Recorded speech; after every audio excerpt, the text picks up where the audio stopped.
Hello, everyone. If you could take your seats, please. I'm going to need this, I think.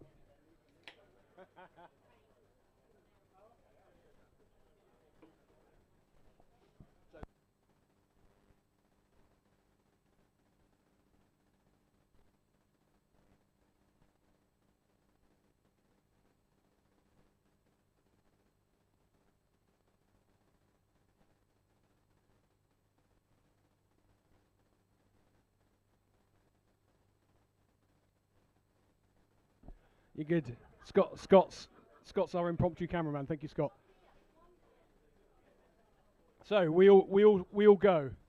Is this working? Oh yeah, this is working. Okay. Hello, everyone. Hello. Welcome back.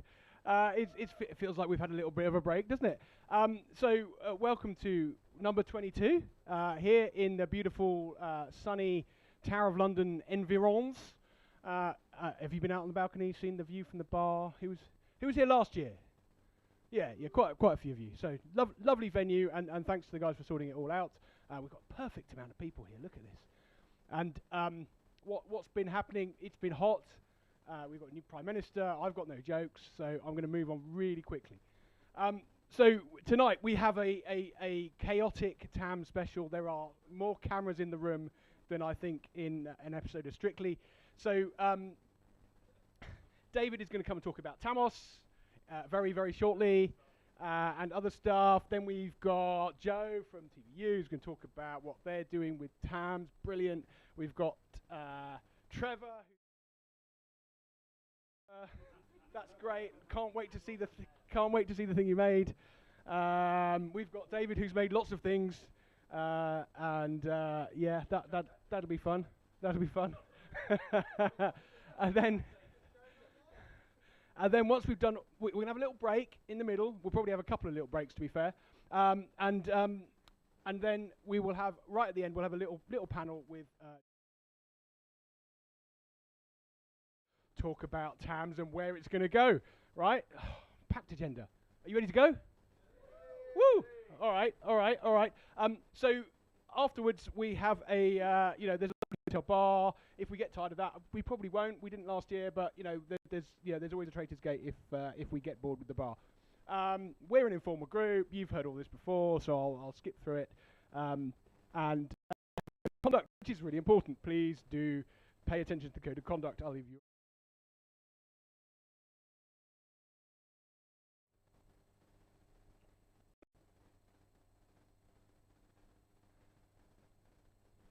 All right, thank you very much. Me and David have been organising. I can remember. We want you to come and speak when we do more of these events. We're doing online events. We're doing all sorts of events. So if you want to come and speak, there is a form there that you can fill in, and we will very happily accept speakers. We've got some sponsors. The first sponsor is this, which is basically. I'll basically do anything for money. And then we've got Joe from TVU. We've got TVU sponsor. You want to say a couple of words about what TVU do? Yes, TVU, contrary to popular belief, don't just do cellular bonding backpacks. We also do a whole lot of SaaS stuff, a whole load of SaaS stuff from end to end, all the kind of production bits and pieces and distribution and everything. Brilliant. Thank you very much for sponsoring us tonight, and we'll hear about what you're doing with TAMS maybe a bit later. Tequate. Who's going to talk on behalf of Tequate? James? For those who haven't met me before and don't know what I do, I'm the director of Tequate, and we provide training, consultancy and advisory services to broadcast media, streaming and companies in the converged services space, and happy to sponsor the event and find out more about TAMS, see some of the Heath Robinson type experiments that will be going on this evening, as I'm sure it will crop up later in the work we do for our clients. Awesome. Thank you to Tequate for sponsoring us tonight. We've got TechX who have... go on then. Go on then. Yeah. Brilliant. Hi, I'm one of the broadcast engineers at TechX.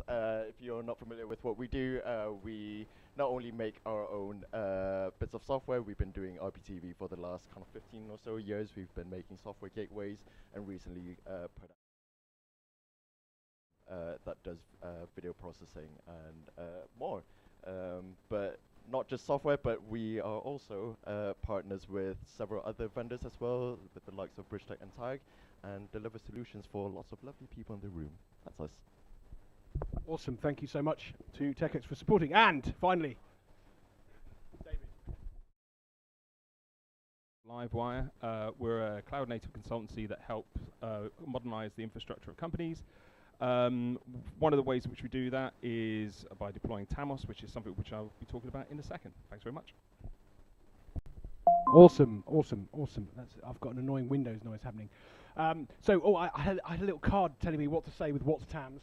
I want to get this right because I haven't done much. I've done lots with TAMS. TAMS is a different way of thinking about media. Instead of treating a file as the thing that applications exchange, TAMS allows multiple applications to work against the same underlying media at the same time, using time as the common reference. Editing, clipping, AI processing, captioning, transcoding, analysis, and live production don't have to happen one after another or involve endless file copies.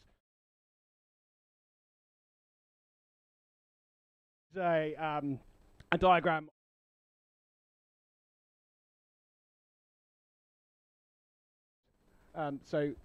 Yeah, we'll be seeing more of that. I think if you're watching on the live stream, you might get a bit of Sam in the break. Well, we're having a break. You'll get a dose of Sam in the break while we're doing networking and stuff. Right. So time for TAMS Live, and time for David.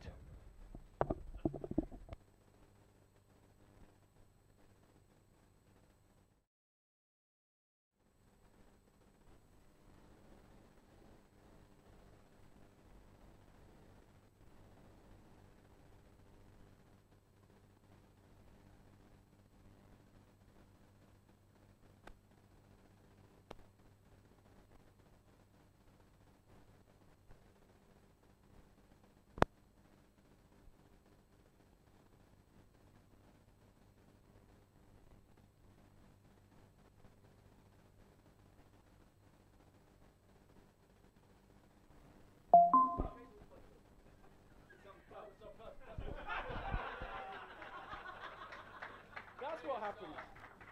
Brilliant stuff. It's all scripted. And that's what you get for clapping too early. Right, go off the clicker. Thank you very much. Cool. What's that? It's turned off. The clicker turns off. Clicker turns off. It's up. Jesus. Do I have any time? Great. Right, so I'm here to talk about TAMOSS, which is live.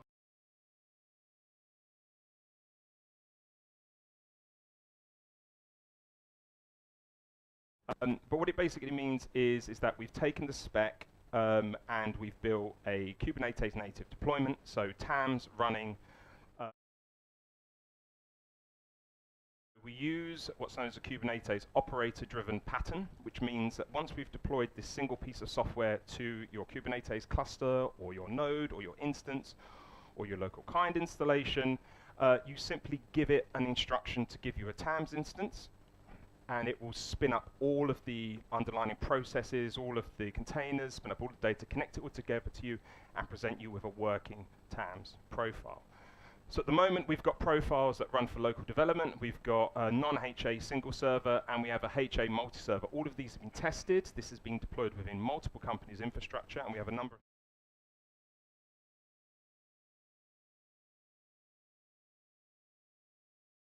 and some of what happens when you run it live. Inside your cluster, you put a TAMS instance resource in there, and then all this spins. This is something that we're quite proud of. So by default, everything is open source. Everything can be managed inside dependencies. It's all open source software.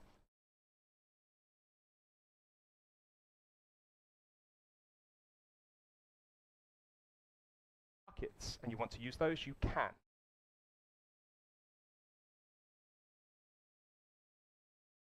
We've tested this with AWS, we've tested this with Backblaze, we've tested this with Google Cloud Storage. It works with any S3 compatible storage. We've had a version of this running entirely on Google infrastructure all the way down to monitoring.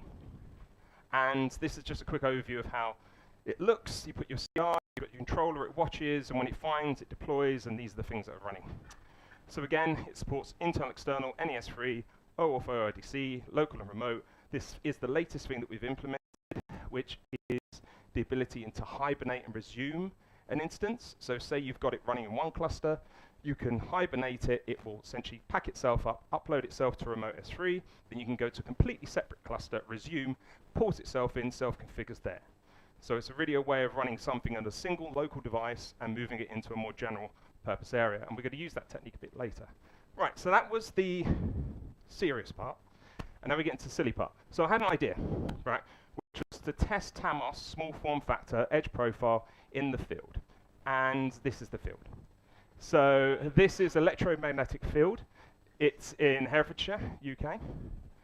And so what is EMF? EMF is every 2 years there's a hacker camp, 4,000 people, talks, workshops, infrastructure. Everyone gets to wear a badge. It's an ESP32 computer. The badge takes these expansions. It's a hackable device. You get villages with blacksmithing, lockpicking radio. Has its own private phone network, has Cat5, power tier 10, and every device gets a public IP address. Cat5 and power tier 10. So that got me thinking. Well, if we took our edge device and put it on a Raspberry Pi, I could plug it into 10. Here comes Tammy. So running TAMS in the field. So it's a little weekend project I had while I was there. So we've got a Raspberry Pi, we have TAMOSS, and we have an ingestion controller just doing FFmpeg. We're going to call this Tammy1. So again, EMF. We have all of these things, but I need some way of representing it, some sort of controlling it, or some sort of UI. Everyone can wear a badge. The badge takes expansions, you can hack it. Enter the badge. It's wireless, it runs Python, it's battle tested in EMF, has USB in and out. I can power things with it. So now I've got the badge, which I'm going to call Tammy2. And this is the control and the UI. So now I need a camera. So I've got a badge, I need some way of recording to get to my TAMS instance. So I had a look, got a camera, now I've got a camera. Plugged into the device via USB. But I need audio. It has its own private phone network via DECT. Maybe, just maybe, if I contacted them, had a conversation, maybe we can hack something together where I can get a handset and get it wired to. No, it's all there, it's API driven, and I could just register a phone number straight away. So now I've got a telephone number. So I've got a telephone number. And so what I did then is I've installed a PBX software on Tammy1, plenty of space on there. So now I've got my own personal virtual PBX. So now I've got my badge for a UI, my camera for a video, and I've got a DECT phone for my audio. So now I've got my virtual PBX, my email address, and TAMS. So this is the plan. The plan is that I dial the extension. When the extension says dial begins, it shows a two-factor authentication code on the badge, because this is a public telephone. Anyone could call it, and I don't want it recording whatever it wanted to. And then once you key it in, it will then start streaming, start doing the audio, create the multi-flows, and record to TAMOSS. So that's the plan. First off, the badge is emulated. This whole thing's been around, this badge has been around for like 4 years. So they created an emulator. So everything I could do beforehand. So now I've got a badge app, I've got camera firmware with the IP profile, I've got ingest software ready to go, I've got the PBX software ready to go, and I've got TAMOSS. Lift off. This is the first image I've recorded on it, which I think is very successful, with the cover on of my ceiling. Ish. So kit ready, and then we move on, and we arrive. So we unpack, beer, camp established, roll out the cable to the Cat5, Tammy1 is installed. Now we've got to build the badge. So building the badge is all assembled yourself, so go around, assemble the badge myself. There's Tammy2. Then we move on, waiting for the loo. The problem with the Cat5 is you don't plug it in yourself, someone comes along and plugs it in. Problem is someone wasn't plugging it in. And oh, and by the way, in is a portaloo. They have these all over the field. So I waited and waited. So I seeked expert help. the lockpicking village. Went via the Scottish consulate.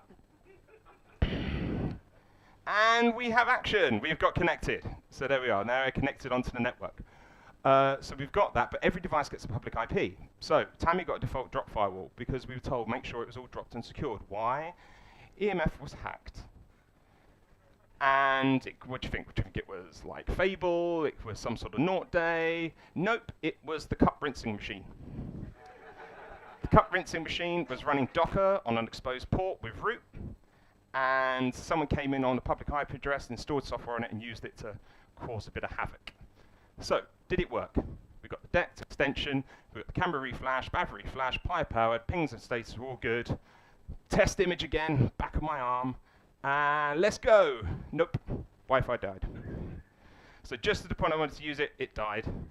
But did some extensive troubleshooting, and whilst I was troubleshooting, had a look at the network. This is sort of brief overview of what was happening on the network front. And this is the entire workflow of what's happening here in terms of the back and forth and the connections and the rest of it, and success. So at the end of it, I was able to build this badge, which was running its little ES232, a little teeny video, and be able to roam around on the Wi-Fi with this little phone, going up to random people saying, "Excuse me, do you mind talking to me for 30 seconds about stuff?" Hello. And they did. Yes, hi. I'm Clement from Badge Team. And yeah, we made the badge this year, and we thought it would be easy. But then we decided to actually do a lot more than we originally planned to do. And yeah, I think it's turned out absolutely beautiful. Yeah, it's been such a joy just walking around site, seeing people enjoying and using and proudly displaying something that we made. And it's been so great to see this entire app and expansion scene built around this in the past 2 years, and for this to have turned from a gimmick into an actual ecosystem. I'm running a Z80-based retro computer workshop. People are building an RC 2014 Micro, which is a small little Z80 kit that will run Microsoft Basic or Z80 assembly code. They're currently soldering it now. This is the second workshop this weekend, and hopefully all's good. I'm Rob. This is the Custard Cream camera, custardcream.cam. It will take your picture, it will change you into Lego, it will put you on the moon, it will fail to print because the printer's very temperamental, but it's definitely a thing worth building. Go to robmiles.com, which is where I live most of the time, and I'll have bits and pieces for you. Custardcream.cam is the place you can see the pictures, get the badge app Custard Cream, and you'll be in business. And thank you, and over and out. And that's it. Thank you.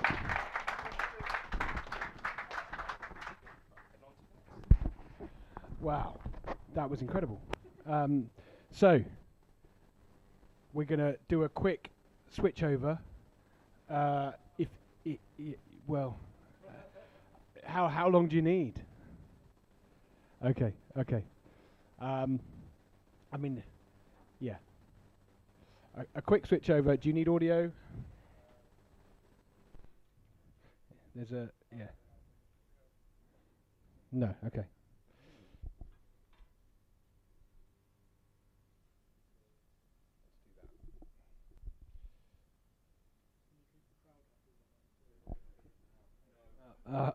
Probably not, but you know they're very bored with me, unfortunately. But you know, it's done.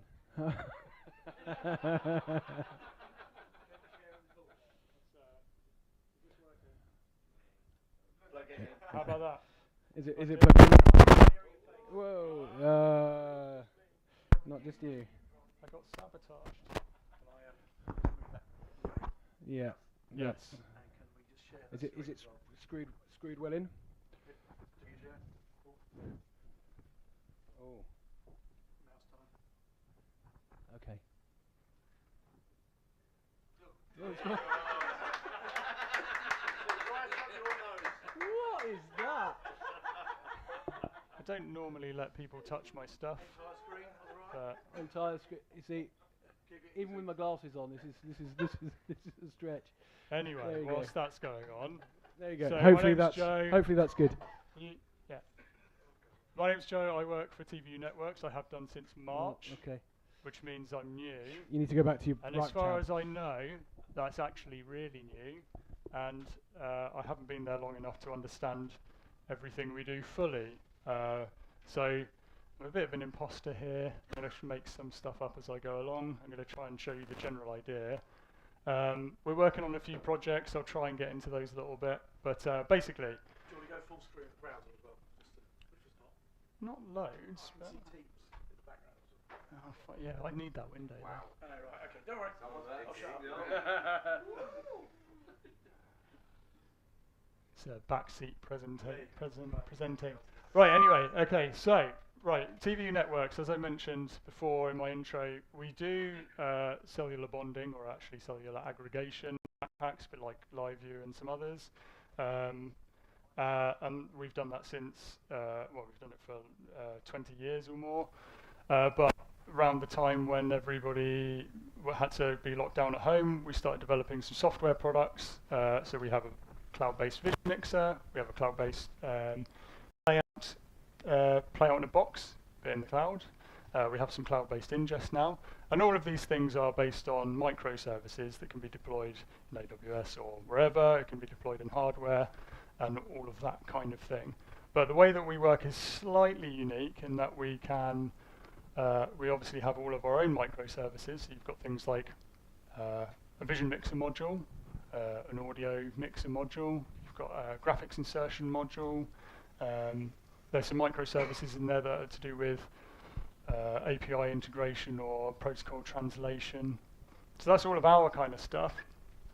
But also we can incorporate third parties. So you think like, you take the best of breed. So the best of breed for frame rate conversion, I think InSync, pretty good at doing that, and we're not very good at doing that, so we can incorporate their tools. We can have integrations with SSL audio, if you're used to using an SSL audio interface. Our audio mixer is okay, but their audio mix is much, much better, so we can incorporate them. And so our backend is normally hosted on AWS, but it can be hosted anywhere, and we deal with the whole management of everything. So you just have to turn up, log in, switch on, and you can create all of these different workflows. So as I mentioned, we've got Vision Mixer, and we've got Channel, which is a playout sort of device. But we can also create these workflows that are custom to a specific task. That's not very good, is it? So at the moment, I've got a TAMS record from my phone, which is over here, with the screen switched off. So we've got an app called TVU Anywhere, and TVU Anywhere is a way of being able to transmit from the field without a camera, without backpack. Everybody's got a camera already, and they've already got 5G connectivity. So using TVU Anywhere, I can transmit to TVU, to our SAS, and I can put that phone up there. Yeah, so that input should be coming in Media Hub, so that's my input here. I've got a whole bunch of other inputs as well, but that's the one we're looking at the moment. That's Joe's Fairphone. So I can preview that. I can drag and drop it into an output somewhere. I can do like a translation from SRT into HLS or RTMP or whatever you want. I can do a frame rate conversion along the way by just adding in all of the bits and pieces that you need to build that workflow. So at the moment I've got something really simple. There's the two different TAMS stores here. So there's the one that David provided me with the details for, and the one that David provided me with the details for. So I mean, that was fairly simple. I can go into TVU Home, I can go into my resource manager, and I can set up the two different TAMS stores in here. Then when I go into Media Mesh Build, I can just click on one. I can select the TAMS store that I want to send to, and I can save it, and then I can just start the stream, start the flow, and everything will start recording, hopefully. I'm going to check that in a minute. But it also means that we can set up some other more interesting stuff. So I did set up a workflow earlier on because one of the Davids was not happy with the 50i that came from my phone. So now we have an in-sync frame former, which will do a deinterlace, so we can get 50p into your TAMS store. And we can ingest the other one in 50i, because the other David's not too bothered. For reference, I'm not bothered, it was 30p. At 25p, or anyway. Yeah, so, and there's a whole bunch of other stuff as well. So I'll just quickly now, I don't know how much time I've got left, but we'll go over this anyway. We have been working on a project. You can ask me about it afterwards if you want. I've removed the names of the innocents that were involved in this for the sake of convenience. But basically, this is a news distribution workflow, or actually a whole bunch of news distribution workflows. They're all hosted in TVU Networks, so they've got a contract with us to host everything for them. They send us streams, and we do stuff with it and get it out to their customers in a variety of different ways.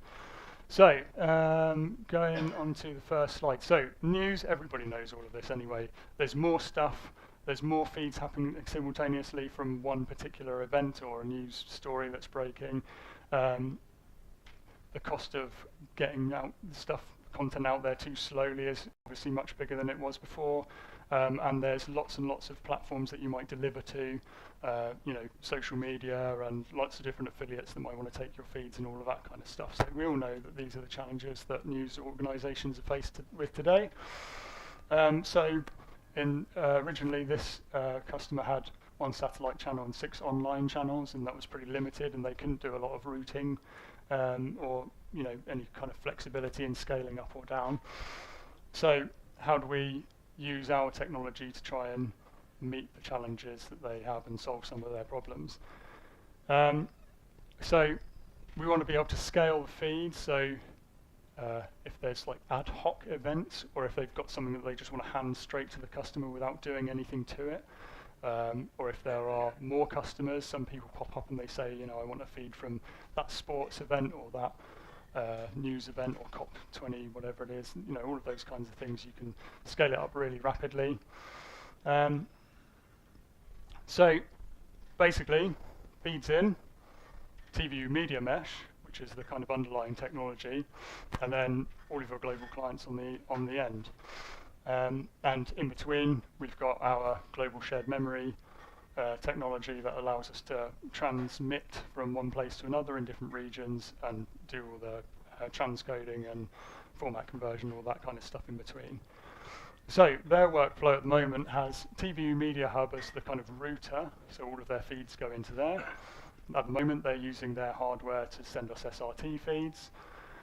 We have our TAMS kind of module, if you're microservices, if you like, that I showed you before, and that's going into their MAM. At the moment, it's just going into their MAM, but there could be more later on. And at the same time, we've got InSync that's doing frame rate conversion, so they've got global customers that are accepting the feeds in 50i and 60i. We've got Kinetic doing watermarking. In fact, this is the wrong way around, because I don't know why you bother watermarking it twice, but anyway, there you go. And then out through Media Hub to all of their clients via various different means. This is the bit that my colleague Johannes always wants us to stress, and he calls it Media Mesh Operate, Media Mesh Observe, and Media Mesh Orchestrate, which is the 3 O's. But instead we call it Media Mesh Build, which is BOO, which is I don't know why you haven't changed it yet, but there you go anyway. So build. It's very easy to build because we have a no-code thing. That Media Mesh Build was what I was showing you before with all the different workflows. And we have API everything, so if you can do it on a UI, you can do it with an API. Observe, you want to keep track of everything, so we'll support third parties like Ellicott and that kind of thing, but we also have our own telemetry and everything that you can probe at every different point to make sure everything's working properly. And we have Operate, which is UIs for everything, and being able to assemble workflows that are custom for you with custom UIs for those workflows as well. So the goal is, whatever this is, media analyzer, video synchronization, audio synchronization, color correction, audio mixer, audio remapping, media analyzers, transport stream analyzers, and then all of the sort of tools that you do for production, so producer, which is our vision mixer, transcriber, which is an AI tool that transcribes audio, and HTML graphic overlays, that kind of stuff. That's what we're trying to do. And at the moment, all of it's working, but it's all in POC phase, so we're deploying it bit by bit and proving that it all works. It says thank you, but I'm not quite finished because I still need to go back to the TAMS store browser and find out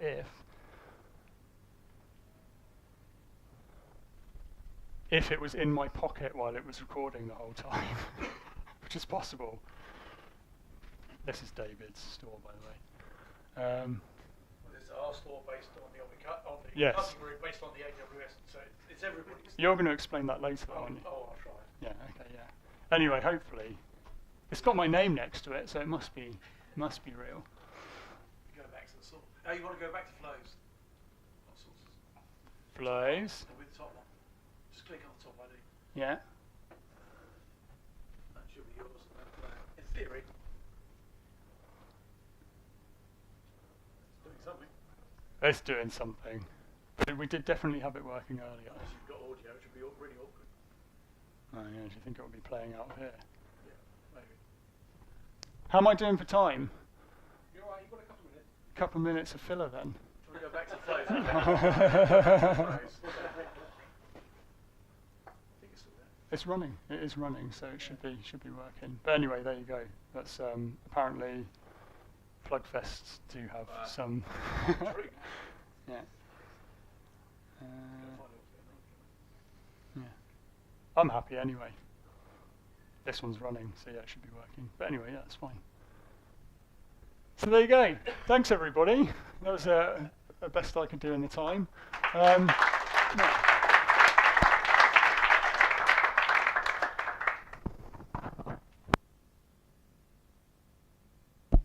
Well, thank you very much, Joe. That's great. And you'll be joining us for the panel at the end as well, which is good. Looking forward to that. Maybe, are you going to leave that running up there for a bit and see if? Oh, right, okay. I'm going to see if it pops into life or something. I don't know. So, Trevor, do you need you ready to go? Do you need a couple of minutes to set up, or? Yeah, let's plug and go, and then we can. Oh, I think you'll need the headset, yeah, for sure. And we'll do you. Yeah. It does screw in that. I don't know. I don't understand quite how it's not been working well. But hey, yeah. If you're in on that, and hope everyone is enjoying the program so far. We've got some lovely sort of sun reflecting through the window there.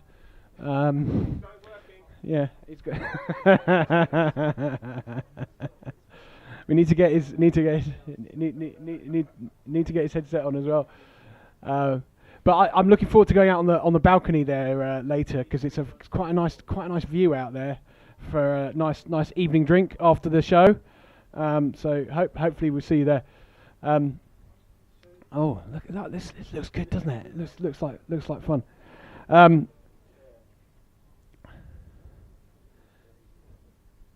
So, okay.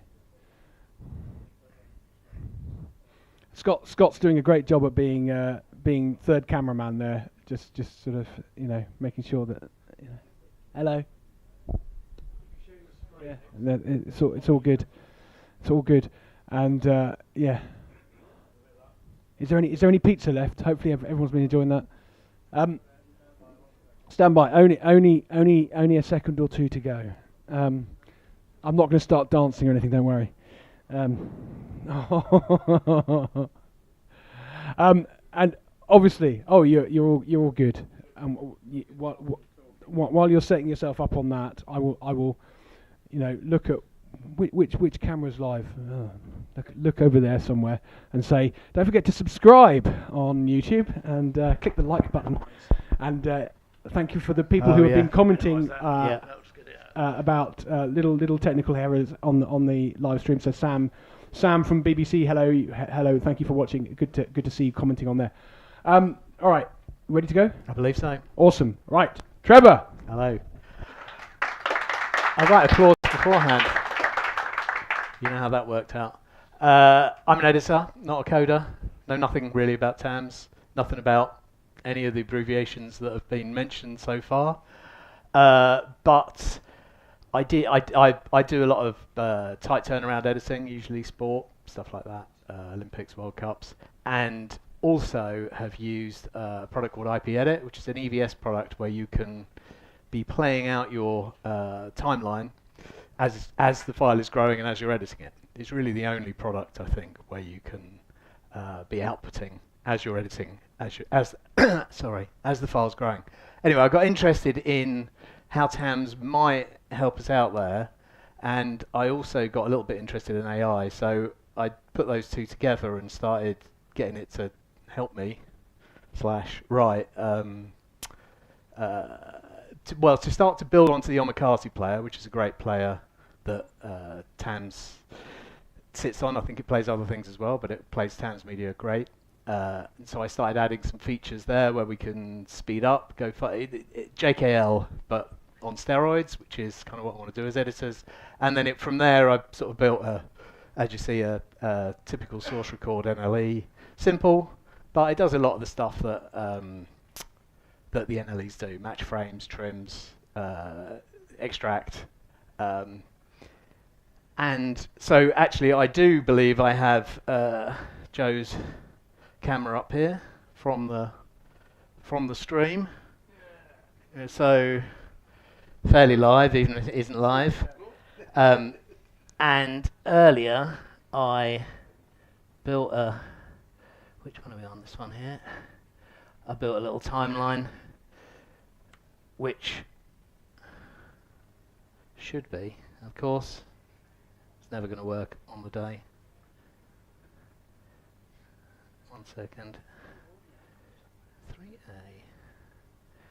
Refresh. It's not happy with that TAM store. I guess the Wi-Fi is the other thing, is the Wi-Fi drops off. Oh, here we go. Well, this is the other David's TAM store. So let me open the file I have for that, which is this one. Right. David O'Dwyer, Livewire. So this, I'm saying it just varies.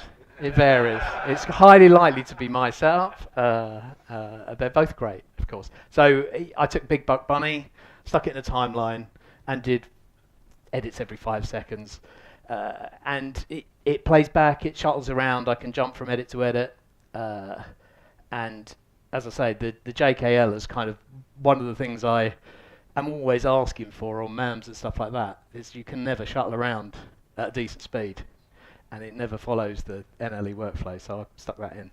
But just to show you, basically, I can mark ins and outs, I can take chunks out, I can do usual match frame, I can cycle on sides of it, edit and trim and stuff like this and review it, and it's all off TAMS media, nothing's rendered, and I can export that as JSON and bring it back in as I did there, or I can export it as a edit by reference virtual flow, which then it seems that the players can't play back.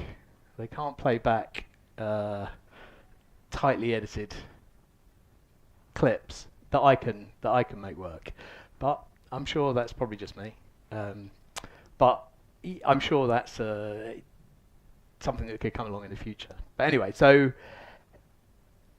the nuts and bolts of it is that I could just do this as someone who knows nothing about coding really, and just had an interest, had a bit of time, and had an AI agent mostly. But then the other thing I added was, which is tricky to show here, was the way to do a live playout. So I can have, anyone really can. There's a database server that is storing the FDLs, flow decision list. And anyone in the internet can be viewing this back, shuttling around, so your compliance lawyers can be looking at. I mean, it's a typical workflow we do it for is something like a an award show or a concert or what have you, where there may be legal issues that are going to happen, or you may want to insert commercials. They did one with Robbie Williams for Sky where they wanted to put commercials in, and they wanted also to delay it.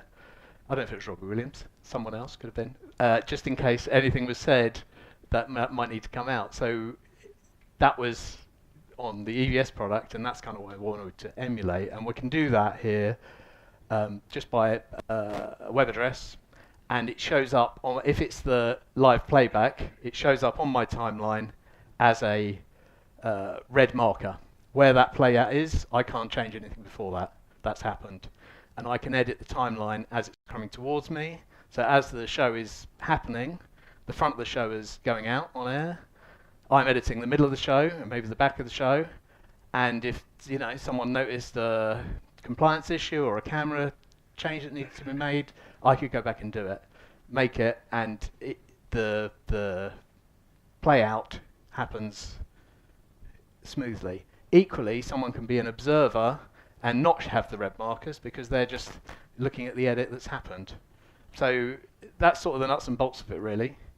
Hopefully that makes some sense. Thank you.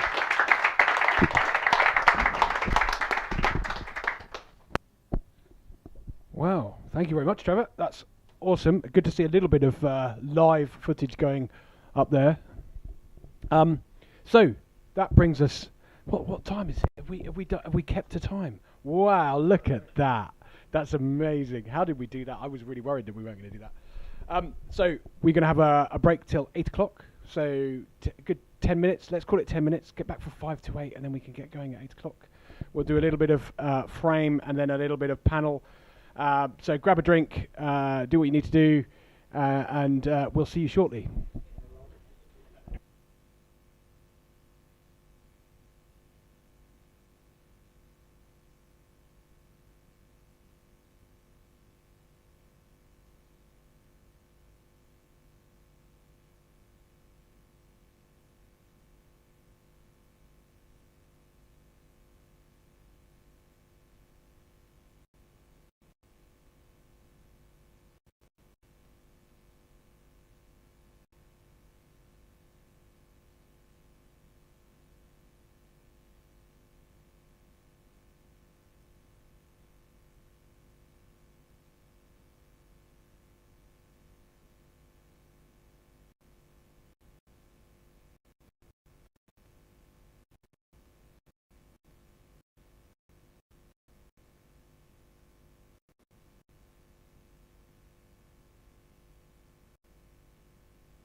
Hi everyone, I'm Sam Mesterton-Gibbons. I'm a senior R&D engineer with BBC Research and Development. I'm here to talk to you about time addressable media stores and the TAMS API, which is a framework and an open API to let you move media between organizations and solution vendors in a cloud-native way. It describes your media as a series of flows with a timeline, and that's linked to a number of short segments on a cloud object store like S3. And the kind of basic access principle is you say, I would like this flow ID over this time range. And the store will give you back a list of the segments that cover that time range, the URLs, and you can download it, concatenate them back together, play your resulting media. You might think that sounds a lot like HLS. You'd be right, it does. But it's got this kind of timing and identity piece woven through it that it builds on the NMOS models and kind of makes it suit various production workloads. And of course, because it's a cloud service, or because it's something like S3, you can read that linearly, or you can do random access, or you can do it in parallel, because you're never going to pull enough from S3 to touch the sides. And also, we kind of take the view that timeline is immutable. So once you've written a part of that timeline, it can never be changed. And what that means is, while yes, you can get the media out, you can also use that identity and time range as a reference in place of the media if you want to, and then only refer back to it when you actually need the pixels. And this general idea of separating the media essence files on S3 from its usage opens up some interesting possibilities. So it means we can kind of treat live and stored as the same thing. So a live flow is, that timeline is still growing. And if you want to see the live edge, you can sit across the notifications and pick up more segments as they come in, versus a stored finished program or something that, it's all there. We don't have to kind of think about growing files because that's designed in. And also, I mentioned the timeline is immutable. It is, but you can reuse the media objects in multiple timelines in multiple places. So you get this kind of really cheap metadata-only reversioning process that you can do as well. And the size of those segments is up for grabs. It depends on the writer. So you kind of trade latency against overhead. If you crush that segment size down far enough, you wait less time for the segment to finish, so you get lower latency. If you push that down too far, one sample of audio probably isn't worth the size of the HTTP headers and all the other mucking about to get the sample of audio for that low latency. But there's a sweet spot. And maybe if you push that down far enough, you don't need this signal-centric workload or workflow if you can tolerate those tens of seconds of latency. Maybe you can do it all with something like TAMS. Hi everyone, I'm Sam Mesterton-Gibbons. I'm a senior R&D engineer with BBC Research and Development. I'm here to talk to you about time addressable media stores and the TAMS API, which is a framework and an open API to let you move media between organizations and solution vendors in a cloud-native way. It describes your media as a series of flows with a timeline, and that's linked to a number of short segments on a cloud object store like S3. And the kind of basic access principle is you say, I would like this flow ID over this time range. And the store will give you back a list of the segments that cover that time range, the URLs, and you can download it, concatenate them back together, play your resulting media. You might think that sounds a lot like HLS. You'd be right, it does. But it's got this kind of timing and identity piece woven through it that it builds on the NMOS models and kind of makes it suit various production workloads. And of course, because it's a cloud service, or because it's something like S3, you can read that linearly, or you can do random access, or you can do it in parallel, because you're never going to pull enough from S3 to touch the sides. And also, we kind of take the view that timeline is immutable. So once you've written a part of that timeline, it can never be changed.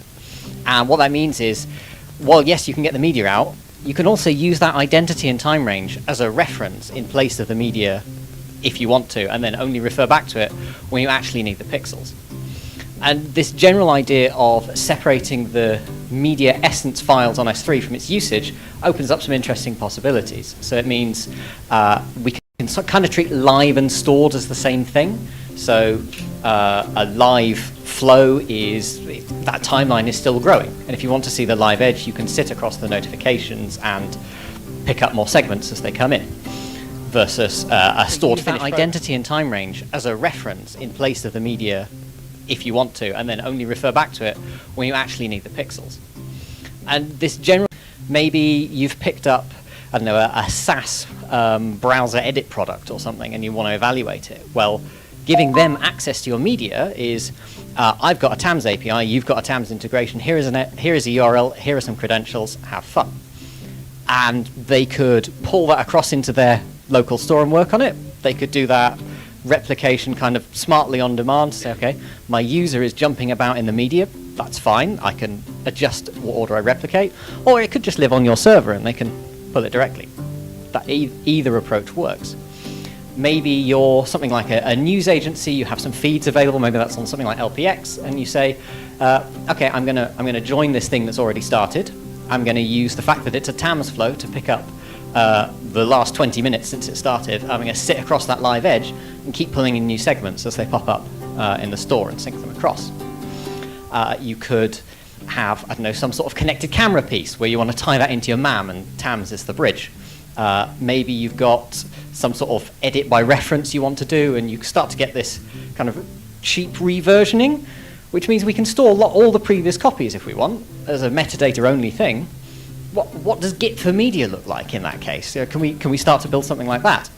Or maybe you've got, I don't know, a transcode or an AI analysis or something, and you want to say, well, I've got all these short segments. I can parallelize this. My transcode, instead of saying it's so many times real time, I can say, well, I'm going to pull in 10-second segments, an hour-long program. I can run 360 transcode lambdas. That's fine. And then your transcode goes to, I don't know, I think one vendor quoted 7 seconds, regardless of how long the content is. That's quite neat. In terms of how it works, I mentioned about the TMOSS model. So those of you who know it will know the sort of sources and flows idea. So sources are the abstract concept of a piece of media made real by a flow. To take a practical example, let's say you had the England versus Italy match the other night. You might have a source that represents the match, and that's composed, in TAMS we sort of treat source as mono-essence, collected together into a multi-essence collection that doesn't have any media of its own. It's a link to a mono-essence source. So okay, we've got the match. That's composed of a video and 2 audios, say the English and the Italian commentary. Each of those audio sources has a flow that represents it, that makes it real, the, I don't know, AAC audio.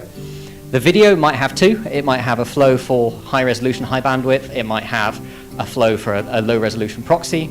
They're 2 different technical representations of the same content. They're 2 flows of the same source. Don't let me get that backwards. It's not an amazing set of terminology. And those all exist on a common timeline.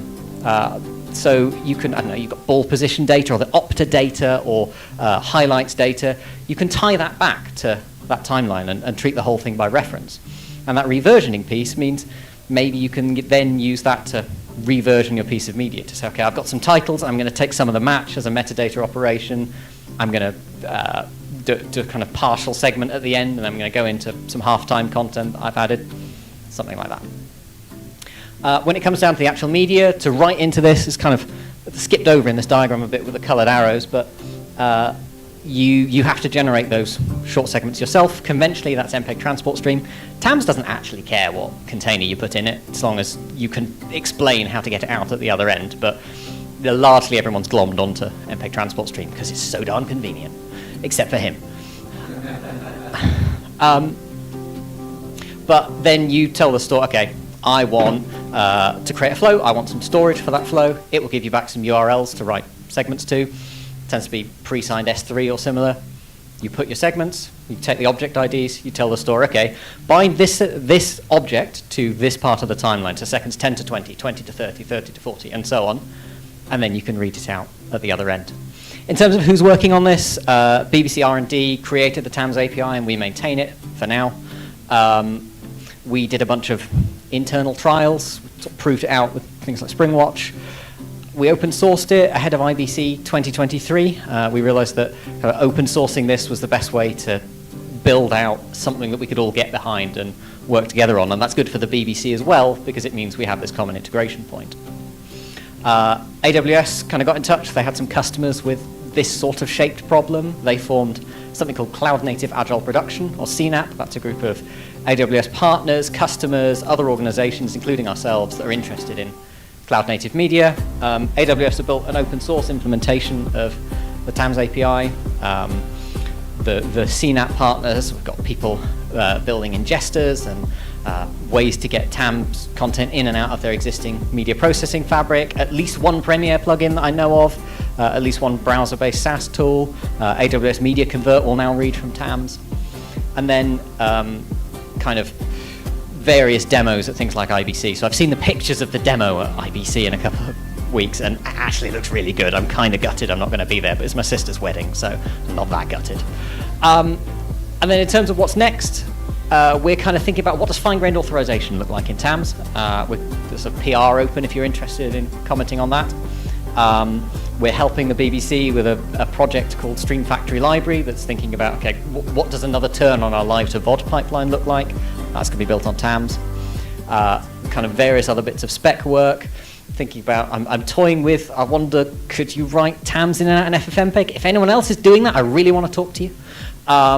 And kind of various other bits of spec work. Plus the questions of like, you know, how does DMF, which lives in this very hard real-time space, TAMS in the fast turnaround space that we live in, where, you know, it's a bit longer latency, but not as much as a file-based delivery pipeline, and something like sort of file-based delivery IMF type world. How does that all fit together? That's, you know, we've got to sort of work out an overall cloud-native media pitch. That's why I'm really excited to be doing this today. So thank you very much.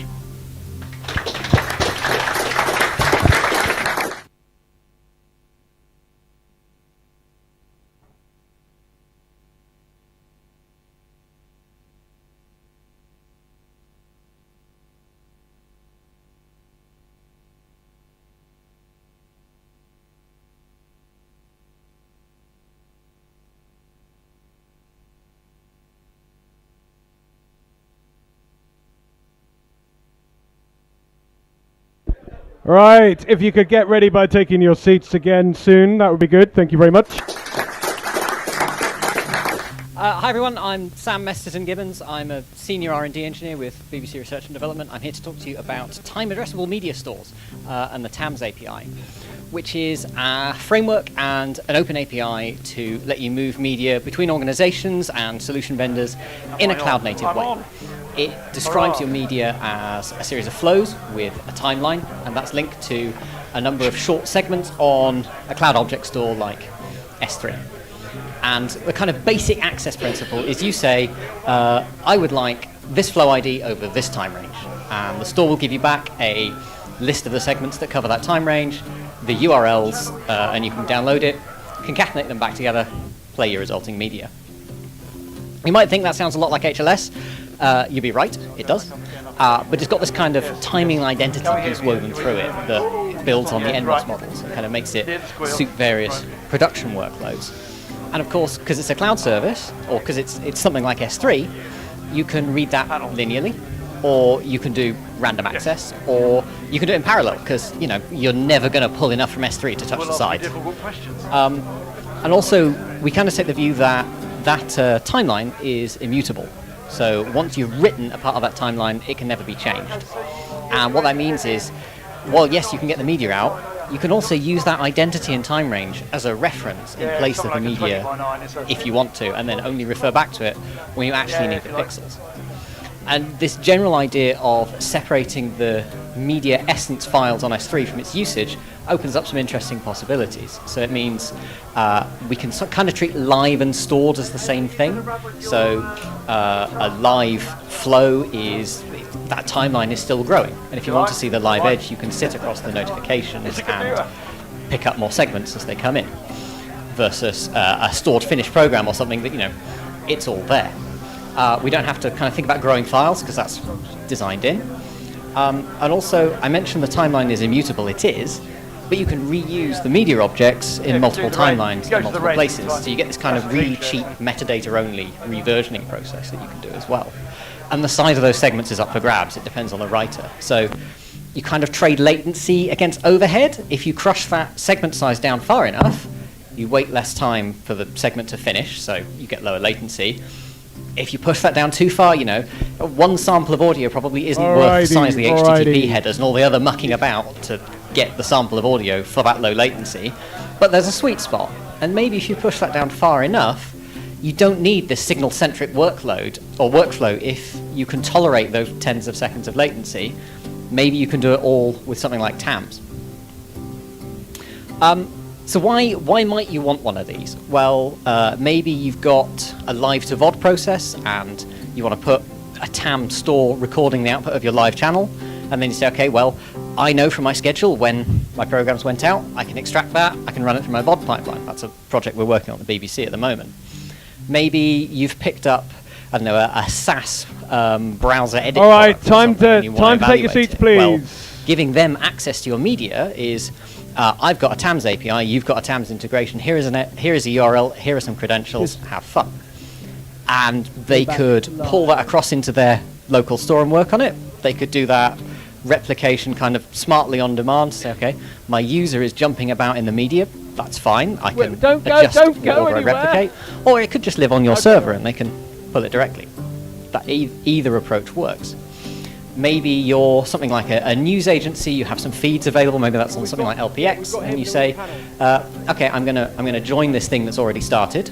I'm gonna use the fact that it's a TAMS flow to pick up the last 20 minutes since it started. I'm gonna sit across that line. All right, everybody. Thank you. I've got Tim TAMS here.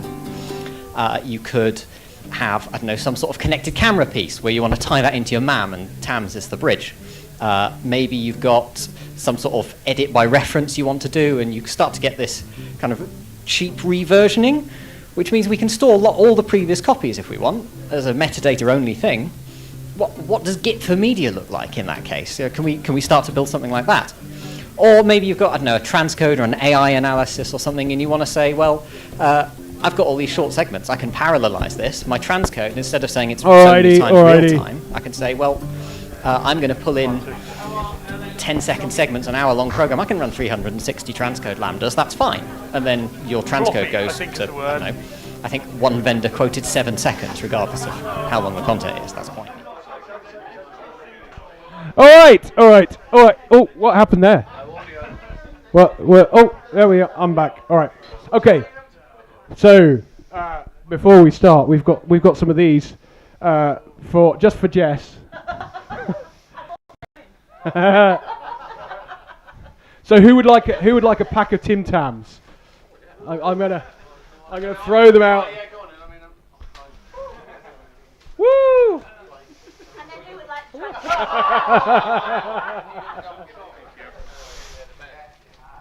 There you are. There you are. Oh, right in the back. It's like pantomime,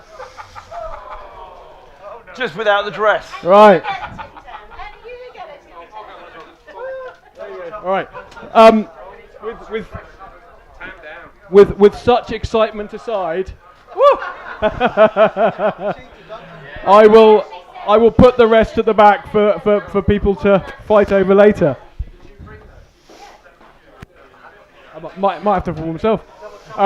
Right. So David has been doing lots of stuff here and lots of cameras up and everywhere, and you know they're all feeding into your TAM store, yeah. Well, so what are this? So you need to point that at your face. Okay. Yeah. There you go. Right. There you go. That's cool. All right. Over to you then. Cool. Over to David. Right. Hello. Yes, I'm the David. The David with the shirts rather than the other David. So yeah, well, it's a shirt, but you know, nobody's remembering it. So there you go. Right. So we've been. So I knew that would happen. It's going to walkabout. So we've been looking at TAMS for probably about a year now. So last year we implemented a TAMS server using Python and lots of open API tooling and stuff to build something, and we built it, and then we went, can we do JPEG XS? Can we do RAW? So we got all that going, and then we wondered what we use it for, because it's always good to think about what you use it for after you built it. So we thought about what we use it for, and then we built it again using much faster tooling. So it's now, we've recently tested it with 500 input streams and 500 output streams at the same time, and it went, yeah, and what? Which is great. So, alongside that, we've been building a bunch of containerized workflows. So the platform we're using is Frame. That's our containerized platform. Docker containers can run on Kubernetes, runs on Docker. probably running whatever the Podman thing is. We don't really care what your orchestration layer is very much. So you might, but that's not what we worry about. And we use a very, very micro architecture for that. So we go to the smallest thing you can. So it feels quite like broadcast, really. It's always like I've got a distribution amplifier, I wire it up, and it's a container. Or it might be a switch that's got 2 inputs and output. That's one container. So it's recognisable when you build things, kind of what you're putting together. And because they're small, we can spread it across a big platform of compute. So if you run out of one computer, we can put it on another computer and connect it. So that makes life easy to scale. What we've been doing recently is worrying about the whole orchestration piece. And David was talking about Kubernetes earlier. Kubernetes is fantastic if it's working for you. And they could do that bit. But what we want is a platform like Kubernetes we can run our core layer on and then orchestrate the other bits that we do, like bring up an input. MCR doesn't want to use Kubernetes to bring up an input. So we use the underlying orchestration area to start a new container to run an input and configure that input. So I'm going to walk you through that in a minute. So everything's a browser. We don't want any application or any of that nonsense around it. I'm running on Chrome here, or running on a phone, but your phone's too small, so I won't demonstrate that here. But we use tablets. It runs on your Macs, etc., etc. So I might sit down for this bit if Paul wasn't there, and then I can address the laptop because there's no PowerPoint at this point. So I will just expand the sidebar here. So we have a whole bunch of things which I won't get into the detail of, but configuration editors, operators chooses what's your live configuration. So I'll quickly pop at that. So currently on this platform, which is actually one of my developers' platform at home, because I forgot to move the configuration over to a live platform. So don't worry about that. It's just it's a Linux box somewhere on the internet. It's fine. Why am I locked? That's so you can't be changed. Okay. So you have been tagged. We use a software development approach to this. So we're using Git as a back end to store everything. So if you make something tagged, it's immutable and can never change. So the only way you can change it is by branching it, making your changes, take it live, and then you can tag it and keep it live. So you always know what worked will still work when you take it live again. So we're working on main because I don't want to be locked down here because I want to show you demos and things. That's where we're going. So we're just running on the main branch at the moment. So if I jump back into the architect, which is the front end for how we build a platform, I just close that down a bit to get more screen. So down the side we have lots of things. You're going to hang about, are they all doing the same thing? TVU have something similar. I've seen a few other people's this week. So down here we've also got a few little helpery things. You want a post-it note on your drawing? Because this is your engineering drawing. We're not using AutoCAD anymore for this stuff. It doesn't work with containers very well. So we support a number of inputs. These are the ones we've got working. We've got a few more that are coming, but we can support all of those now. We have switches or switch between video and audio streams. They're just simple clunking switches. Connect 8 inputs, get 1 output. Nothing terribly complicated there. The compositor is the thing we use to build a multiviewer. So the compositor takes a design for a multiviewer and then renders it for you. And it does that in real time. And because it renders it back into a memory stream, I can send that to SDI, or I can send it to WebRTC to your browser. Or I can send it to an HLS encoder and get it on that. So I don't really care where it goes. You just work out what you want and connect it. Overlays, simple scalars, some 2D effects, so we can do real-time 2D effects on that, etc., etc. And then, shockingly, down the bottom, we've got output, so we support going back to files. So in principle, we can take a file in, do some stuff to it, and write it to a file. It's almost like a media asset management system. Who knew? But we support SRT output, WebRTC and RTMP, etc., etc. Down the bottom, the subject of the evening, are our various TAMS components. So TAMS player is capable of connecting to a TAMS store, reading that stream and playing it, and it can play it at any speed you want to play it. We tested up to about 100 times real time on JPEG XS at Lord knows how much bit rate, and also with raw uncompressed data on S3, and it works. I mean, you'll burn your AWS budget very quickly if you use S3 on 300 megabytes a second, but it works. So the recorder does the opposite. It's much simpler. It records at 1 rate because that's all you want, and our recorder can take a raw video feed and turn it into JPEG XS, but that's the only compression it does. We rely on our input processors, which I'll get to, which can also do compression. So We have our own TAMS server, which can be used to manage some S3 storage and provide all the back end. And then our flow manager looks after your flows for you. So if you're doing something maybe on a 24-hour loop of a feed coming in because you might want to grab something from it, you tell the flow manager that flow, keep it at 24 hours, and what it will do is it will keep pruning it to 24 hours. If you're doing compliance, then maybe you set that to 90 days. So we see as having that kind of scope. You can go all the way down to compliance, all the way up to JPEG XS for 2 hours of football on a loop and then throw it away. And then for storage, we currently support MinIO, RustFS, and S3. So if you choose one of those, you just set up the parameters it needs, and it becomes a component within your drawing. And the only database we support is Postgres at the moment. Blame that man, he made me do it. So, but we got bored of MySQL for many, many reasons and moved to something that's easily resilient in a network. Yes, all that stuff, and that, very much that. In the drawing I've got here, so this SRT input is actually coming from a camera at the back of the room, so it's real. This is just a thumbnail, so it's refreshing every second, so it's not a real-time video stream. But you can do cool things with it, like turn the thumbnail into a waveform monitor, and if I could just click on that, I could probably make it bigger. No, apparently I can't. There we go. There we go, right. So we've built in a number of display modes in that, because if you're an MCR, you don't necessarily need to see real-time with this. Is the picture rubbish? Yes, it is. I can see the histogram. So, so we support that there. And then we have the connections coming out of it. So this one, what we've done is we've taken the feed, the compressed data. We could have taken the raw, and it would have recorded raw if I told it to, but the storage wouldn't have lasted very long. So, and the storage has to be really, really fast if you're doing that. So we can take that compressed, we've connected it to a TAMS recorder. The TAMS recorder has been connected to a TAMS server, which is down here. No, don't do that. Oh, I know what's going on. There's a label in the middle there somewhere. Come on. Scroll. What are you doing, Chrome?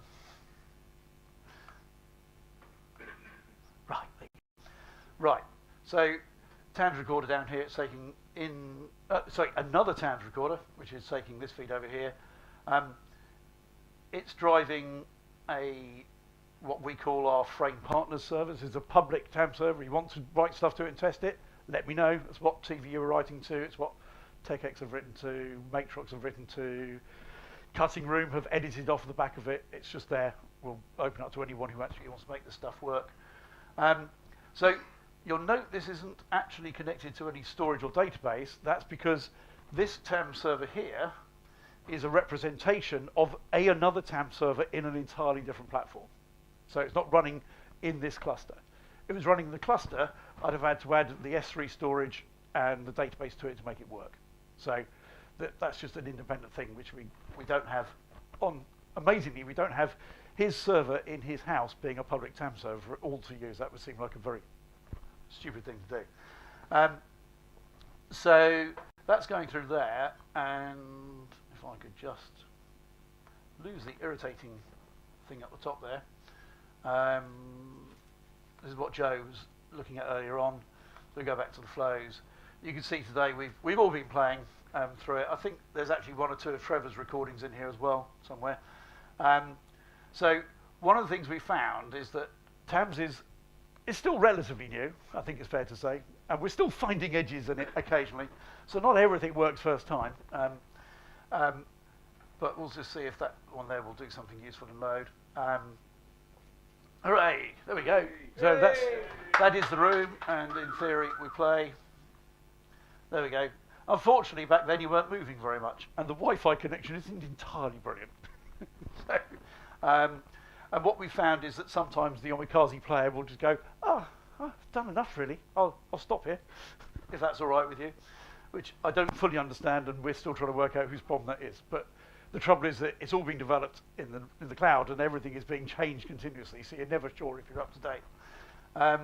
One of the things we've added to this, so this is our version of a TAMS store browser, which is, I think, off the Cutting Room branch, off of the AWS branch. So you forked to fork? we forked and forked. We're trying to push back, but we can't keep up with everybody at the moment. So in here, what we've added is the ability to go and select a segment, and we can download a segment from there. So if I download that, just to show it's really content, you know, it's quite occasionally useful. That one ends in beef, which is kind of interesting. If I go and find,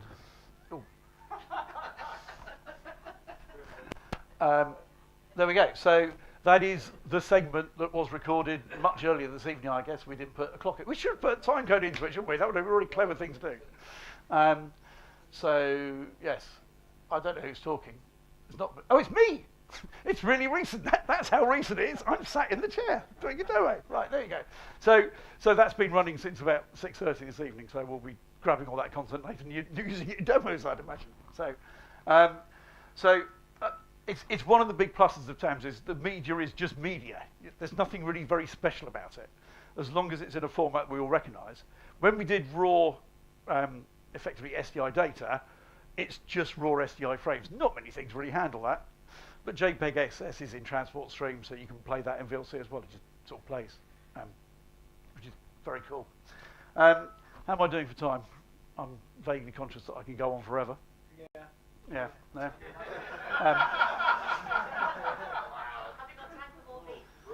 Have we got more beef? Let's not go there. So I wasn't going to show this. I will show this very briefly, then I'm going to take it down again. Big finale. Well, I will do this. So this is on a different server. It's actually connected to the same TAMS store that the content's going into. I don't have any control over what it's about to show me, and it's not quite working. But been talking to Trevor this week, and Trevor's gone, that looks a bit like what I did. So I've reskinned some work we're doing around something similar to what Trevor's doing, and made it look more like Trevor's display. So same sort of capabilities. Earlier today it was playing video and everything. Tonight it's just sulking at me a lot. So it's a piece of work in development. This is not using HLS. So this is server-side rendered and then streamed via WebRTC. And we're down to about 60 milliseconds of latency between the player and the client. So if I hit a key, the action shows. When you do your JKL thing, it's very, very immediate. And the beauty of this is we can cut anything with anything. We can do picture-in-picture, we can do dissolves, we can do wipes, because we don't have to do it in the browser. Which that means it works on my phone as well as it works on my tablet as my PC. So it's a different approach, it's different use cases, but you know, it is real and we can do this kind of stuff. Because we have an output and it's TAMS, we can just play everything out to an SDI output or HLS or wherever. So I'm quite excited by this. I'm not as excited as I was this morning. It was working really well before I broke it. So there you go. We did say it was a hackathon, didn't we? Yeah. Yes, excellent. So cool. I shall stop there. Them's the breaks. All right. Thank you very much, David. Right. Woo. Right. I think we're going to just going to move some chairs around, and then we can do this panel. What do you want to do with the screen? Well, you know, I think we could probably go blank on the We'll screen. go blank on To it, be right. honest, I'll to tell you what be I'll do. fair. I'll Otherwise, unplug that. otherwise we'll have to to complain about not having an input. Right. So we also. So have we got Joe and Jonathan? I think yeah. I mean we've got that chair too, and let's. I'll get myself out of the way. We don't need recording. Can we move the move the table? You've still got your cameras recording, David. Yeah. So it's all cloudy. Awesome. I'm just gonna grab my. That does seem. I'm just gonna grab my cards. 1, 2. Yes, I'm on. Are you on? And Joe, are you on? I don't know. Oh. Yeah. Flick the switch. And I'm on. what colour? Blue. Yeah, it's blue. Is that working? Yeah. You on? 1, 2. Okay. Yeah, It's yep, working. both on. Good. All right. Okay. That's just what I sound like.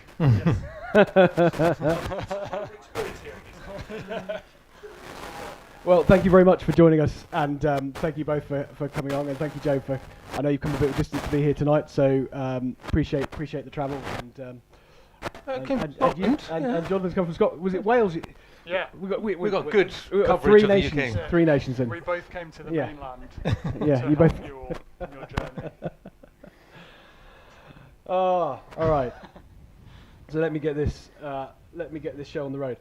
So you've worked with big broadcasters with Tequate, Jonathan. So what kind of interest and adoption with TAMS are you seeing with them in your work? So I'll say big and small, because that's a distinction I'm going to make, and what I believe what TAMS can be very good is that collaboration between big and small organizations. The first thing to say is that from our experience when we've been asked about TAMS, there is excitement about what you can do with it, but a reticence because of the uncertainty of costs, and probably the first one, and the second one is the current vendor adoption across their entire workflow. Of course, there are vendors in the room that have adopted this and support it, which is great, but for a lot of organizations, they've invested and adopted solutions that aren't yet fully compatible. That being said, though, there are a few interesting use cases that I've chatted about recently with some of our clients. I probably can't give too much away about what they're called, but you can probably guess from some of them. Aside from the kind of, well, aside from obviously the news workflows and the sport workflows make a lot of sense because they're real time, and TAMS clearly gives advantages. Just to reiterate some things that were maybe mentioned before, whenever you have something that's happening in real time and you want to make edited packages of it in real time, having a store which can be edited while it is still growing is a big advantage, and that still seems to be a big draw for people. What isn't talked about so much are productions which may have multi-cameras that are not needed to be editorially controlled. So wildlife programs that might have multiple cameras looking at the nest, for example, that doesn't do very much.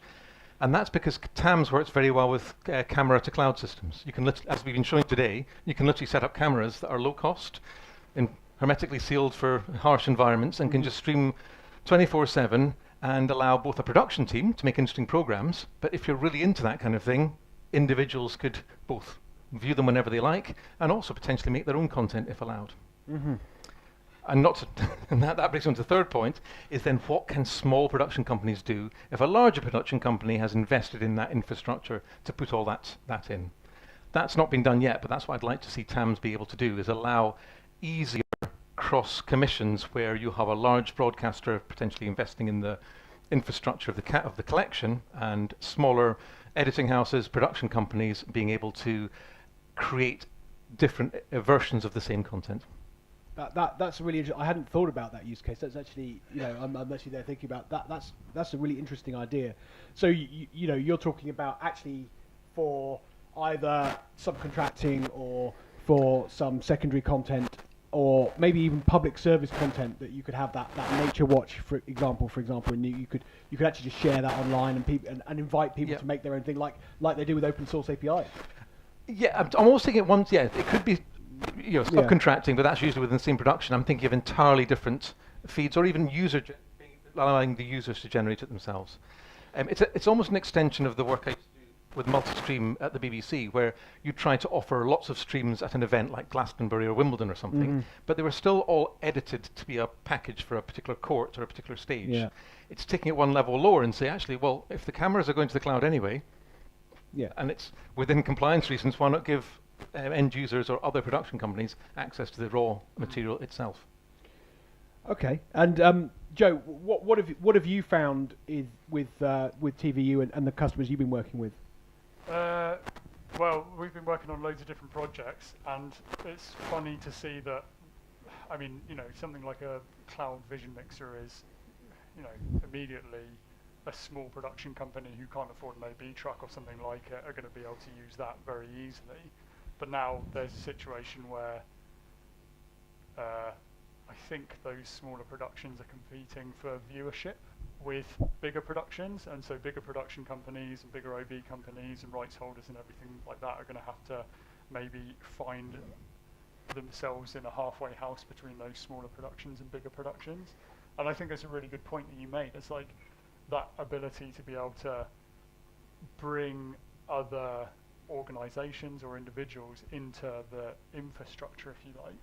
The ones who can't afford to pay all the big bucks and afford all the complication and maintenance and all of that sort of stuff, bring them in so that you can share the load of making that content available everywhere, making it available in all different forms. I think that's going to be really valuable. And we're seeing that all over the place. In news and sport, of course, but there's all sorts of things out there where people are using it for using the technology of cloud to make loads of different streams of stuff, which is what everyone wants. So, I mean, one of the things I've heard about with news providers is this idea that instead of if you've got a news event going on, or it's an event that involves a lot of footage, a lot of waiting. So, political events are a good example, right? Rather than every remote site having to record the whole thing just for that 5 minute or sometimes even 5 second clip, that TAMS actually allows them to then go in and just pull out the bit they want after the fact, and then pull it locally. I mean, have you heard of that use case perhaps? Not exactly, but I know that's what our customers are working on at the moment. Okay. Yeah, and there's all sorts of like MAMs are kind of complicated in a way that maybe they don't need to be, and definitely there's a way of, I don't know, do they call it syndicating if it's files and stuff? Then there's a way to do that much easier with this technology, I think.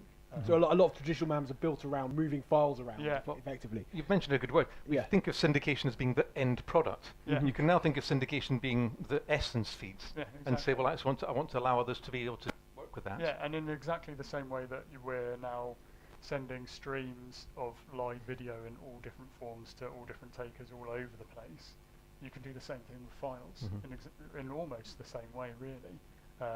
With growing files, it means that you can increase the pace of that delivery as well. So what do you think the biggest barriers are to adoption?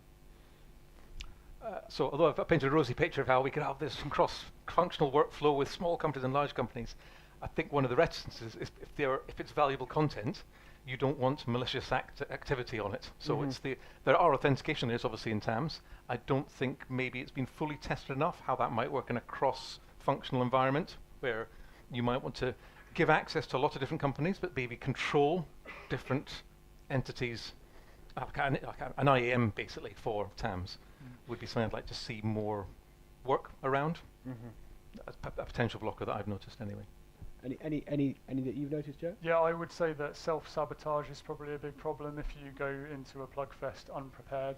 thinking that Plugfest is an opportunity for you to plug your products and not to have to plug into other things. That would be really good if you prepared rather than not. Then I mean, I think it's in its infancy though. Yeah. And, there's we're working on loads of different things in the background and just getting it right.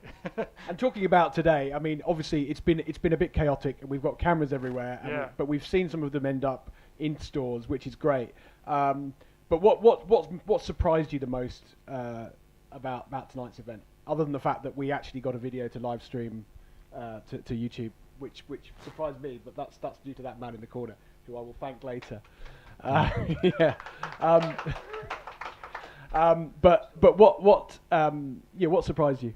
People are ever so good at talking. No, that's really a compliment, honestly. I think that it's amazing, like all of these things that have been developed that, with not very much training, you can kind of spin something up and make it work for a really specific purpose as well. I think that's really great. That's kind of the reason I started a TVU all those months ago. I was looking at it going, this is much simpler than SDI and cables and all that kind of stuff, and I think this is the way that things should go. Yeah. What surprised you, What Jonathan? surprised me is, it's a very positive sign, is the content's going to make more important than the delivery, and we've made content easier both to get into a system and to be able to edit it and create it, get it out. Just the whole, what's it called, the EMF field event, where you could put it on a low-cost camera with a low-cost upload device, means that instead of it just being, dare I say, just social media dross, it gives people access to content which may be used in interesting ways, and I thought that accessibility, I think, might be quite interesting for the future. Okay, so I mean, I'm conscious that we're getting towards the end of the night, and the bar downstairs is beckoning, and I know people want to clear up. So one more question for both of you, which is, what's the one thing that you want people to remember from tonight? What should people walk out of the room thinking? Take it away. Go ahead. I mean, Stay hydrated. the first thing is it kind of just works, which is quite good. The fact that you can have independently developed stores and products and uploads and downloads, I think is quite a positive sign. Yeah. Because a lot of these early infancy, I've been involved in quite a few refreshes of technology within broadcast, and they all work great when one vendor's showing it all working end to end, and then as soon as you put someone else in the middle, it goes, oh yeah, I hadn't thought of that edge case, so we use that version. So I've actually been quite pleasantly surprised, and the takeaway is don't underestimate how impressive that is to interoperate. Actually, you're absolutely right. I hadn't actually thought about it like that, but we've actually had like 4 or 5 different implementations come together in this room and actually talk to each other tonight. Out the box, which I think is quite actually incredible. I mean, it's not the story. If anyone remembers early Bluetooth, for example, any different vendor implementation, no chance. Yeah. So that's a real triumph, I think, for the protocol. And also, this is the worst it's ever going to be, because it's only ever going to improve. Well, I think doing more events like this, where actually we can connect these different things together, we can shake out some of the foibles. Because I know, David, you've done some work shaking out some of the messy bits, adding feeding back into the spec, and that's great because we find out where the gaps are and where implementation specific stuff has crept in, and then we can address it early. Right, that's absolutely brilliant. So I'd like to thank you both very much. Thanks, You're welcome. For having a quick chat. I'm conscious it's nearly time, so we've got to say thank you to David for the EMF talk. Thank you to David with his shirt. Obviously, thank you to Trevor and Joe and Jonathan. Thank you to all of the people who've helped. I know, David, you've had a couple of people here. Thank you to you, Ashley, and Milo doing the live stream. I mean, honestly, we wouldn't have had a live stream without that, and it looks amazing. So thank you very much, guys. And we will be back. We're hoping to do a social at IBC, and we will do another event in the autumn. So thank you very much. See you there. Thank you very much. Good night.